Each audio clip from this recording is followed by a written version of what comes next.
I didn't make a comment on it. I heard him out. I have a lot of respect for him. On Iran, it's very interesting. He feels strongly they can't have a nuclear weapon. He said that very strongly. They cannot have a nuclear weapon, and he wants them to open up the strait. But as he said, they closed it, and then you closed them with a smile. And it's true. We control the strait. And they've done no business, literally they've done no business in the last 2.5 weeks, which is approximately $500 million a day.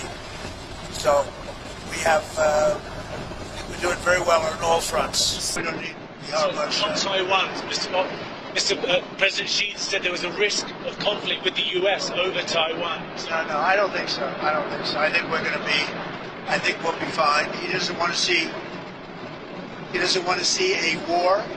And you have two things. You have the Iranian situation, and that I think we agree almost entirely, other than he's a buyer, and we're not. We don't need it. And on Taiwan, he doesn't want to see a movement for independence. He says, look, we've had it for thousands of years, and then at a certain period of time it left, then we were going to get it back. They had the Korean War. A lot of things happened. That's all history.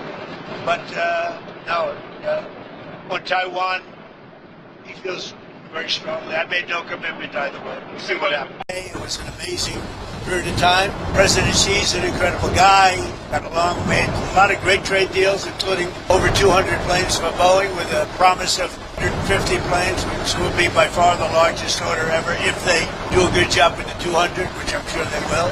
And that's General Electric also, the engines. So they're buying General Electric. So it's approximately 450 engines, 200 planes, and a promise of up to 750 if they do a good job. The spying, they're talking about, the spying. I said, well, the spying, we do it too. The infrastructure. Look, no, I'm talking about spying.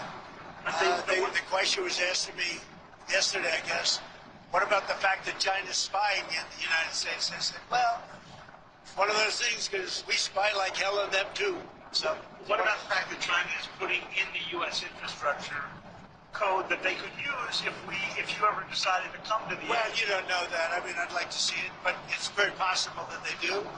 And we're doing things to them. I told them, we do a lot of stuff to you that you don't know about, and you're doing things to us that we probably do know about. But we do plenty. It's a double edged sword. Sir, I know there'll be a lot of questions around the China trip, but just first on Iran, have you rejected the latest proposal from Iran, or where does that stand? Well, I looked at it, and if I don't like the first sentence, I just throw it away. What was the first sentence? An unacceptable sentence.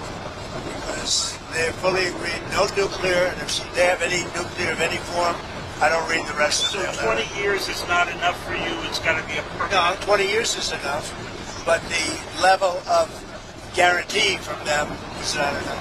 In other words, it's got to be a real 20 years, not a big one. They got to get all the fuel out and no more production. We have to get everything, but we're not even talking about. I call it the nuclear dust. Came up with a term which seems to have gone on. I'm talking about it because they would not remove the. And they said that they can't remove it because they don't have the technology to remove it.